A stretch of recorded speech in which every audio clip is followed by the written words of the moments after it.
25 de setembro, ano 1066. Batalha de Stamford Bridge. A névoa rasteja pelo campo entre os dois exércitos, como uma serpente branca. Ao redor, o chão treme sob os cascos dos cavalos. O frio corta como ferro. Entre os inúmeros guerreiros noruegueses, há um homem que, à primeira vista, pouco chama a atenção. Seu nome? Eirik. Apenas mais um rosto entre elmos gastos e barbas espessas.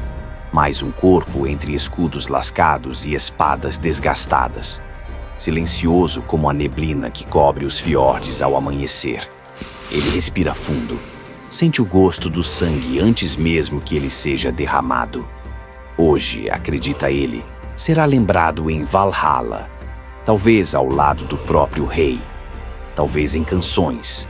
Os exércitos enfim partem para o caos, bravejando com suas espadas erguidas ao alto. Eles colidem como ondas furiosas contra rochedos.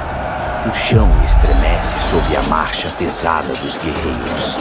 Gritos dilaceram o ar, engolidos pelo rugido ensurdecedor da guerra. Espadas tilintam como sinos de morte. Escudos se chocam, racham, ressoam como trovões de madeira e ferro. O sangue escurece a relva.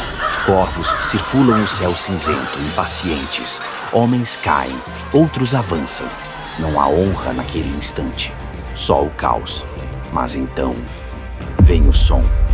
Não é o trovão de Thor, nem o choro das valquírias. É algo vindo de além das nuvens. Algo que não pertence a Midgard. Um rugido grotesco desce do céu como se o próprio firmamento estivesse sendo rasgado por dentro. Um som antigo, profundo, como uma lembrança esquecida pela própria realidade. Eirik ergue a cabeça, assim como os outros ao seu redor, os olhos agora voltados para o céu. As nuvens giram, se dobram, se contorcem como vísceras no vento. Então, um clarão absoluto explode sobre o campo.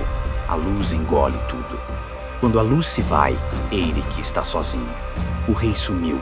Os exércitos desapareceram. Não há mais armas, nem guerra. Só a grama quieta e um céu imóvel, sem cor, sem as estrelas da noite. Eirik se pergunta: eu morri? Sua voz se perde no vazio ao redor. Ele chama pelos deuses. Onde estou? Por que fui deixado para trás? Levem-me de volta ao campo de batalha junto aos meus irmãos. Ainda preciso me provar. Meu sangue clama por combate. Meu corpo anseia por uma morte honrosa. Isto aqui não é Valhalla. Eirik clama por Odin, por Tyr, por qualquer força que ainda o veja. Mas apenas o silêncio reina por completo. Um vazio rasga sua alma. Quando tudo parecia ser um fim sem qualquer resposta, uma voz chama seu nome, Eirik. Então, da neblina, ela aparece. Vestido azul, cabelos dourados, olhos como o mar da Noruega. Sua mulher, Astrid, aquela que ele deixou quando partiu de casa com a frota. Ela está ali, idêntica, perfeita. A pele brilha de um jeito que não pertence à luz. Ela estende a mão, mas Eirik recua.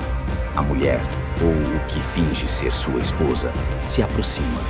Eirik sabe, com uma certeza que pulsa em sua carne, que aquilo não era sua esposa. Não era Astrid. Não mais. Com o machado em mãos e o aço ainda sujo de uma batalha anterior, ele se firma no chão instável. O olhar dela, da coisa, é fundo como um abismo coberto de névoa, sem tempo ou memória.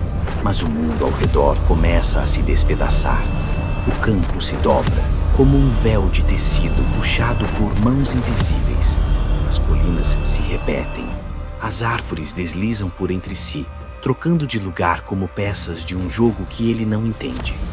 O próprio horizonte gira, distorcendo o céu em espirais. E então, ela grita. Ela avança. Os pés arrastam, os dedos crispam como garras.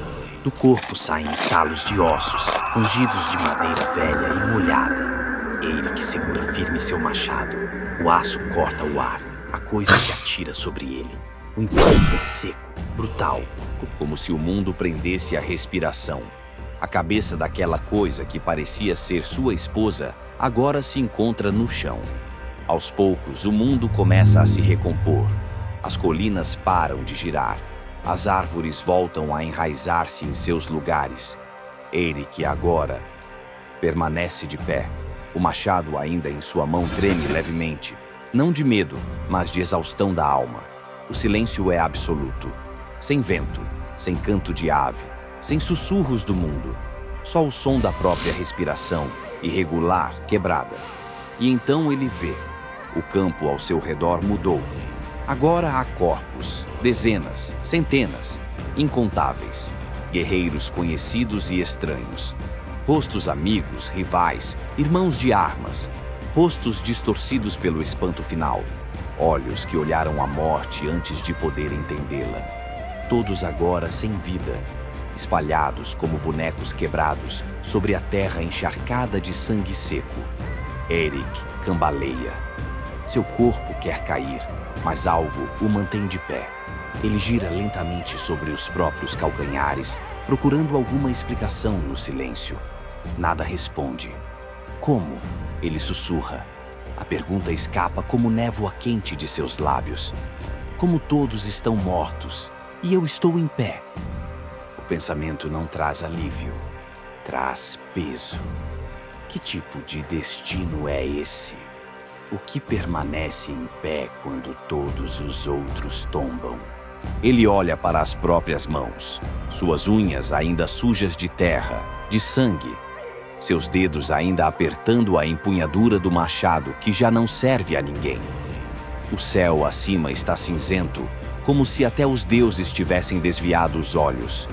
E ali, no centro do campo de mortos, Eric permanece, vivo, mas profundamente, irreversivelmente, sozinho. Um pensamento o atravessa como uma lâmina lenta, não de dúvida, mas de dor e revolta. Ele não foi escolhido. Foi poupado por algo que ninguém pode explicar. A verdade pesa como ferro frio em seu peito. Ele foi simplesmente esquecido pelos deuses.